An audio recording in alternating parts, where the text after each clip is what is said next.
ওই তো আসছে আসছে চলে আসছে। বলবে না।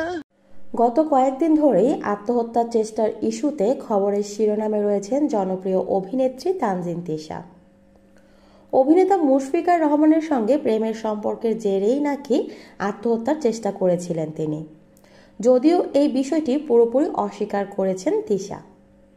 তিশার আত্মহত্যার চেষ্টার খবর ছড়িয়ে পড়তেই বেশ আলোচনার সৃষ্টি হয় শোবিজ অঙ্গনে, রীতিমতো শোরগোল পড়ে যায়।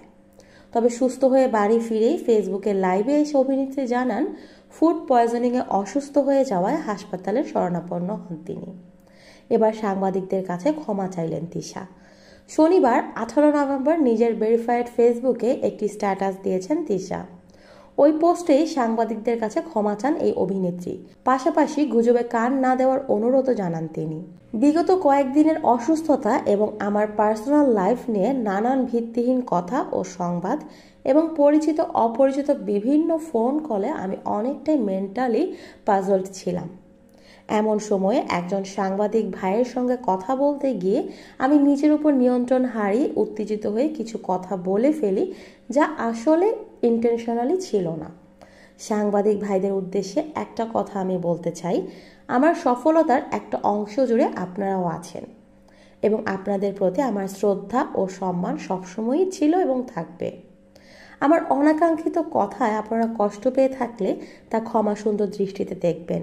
সবার উদ্দেশ্যে আমার একটাই কথা, আপনারা আমাকে আমার কাজ ও আপনাদের ভালোবাসায় এত দূর এনেছেন এবং ভবিষ্যতেও কোনো প্রকার গুজবে কান না দিয়ে আমার কাজ ও আমাকে ভালোবেসে যাবেন। আপনাদের সবার দোয়াতে আমাকে রাখবেন। প্রসঙ্গত, গত 15 নভেম্বর মধ্যরাতে রাজধানীর রাজারবাগে নিজ বাসায় ঘুমের ওষুধ সেবন করে আত্মহত্যার চেষ্টা করেন তিশা। পরে তাকে উদ্ধার করে দ্রুত ঢাকা মেডিকেল কলেজ হাসপাতালে নেওয়া হয়। 16 নভেম্বর চিকিৎসা শেষে বাসায় ফেরেন এই অভিনেত্রী।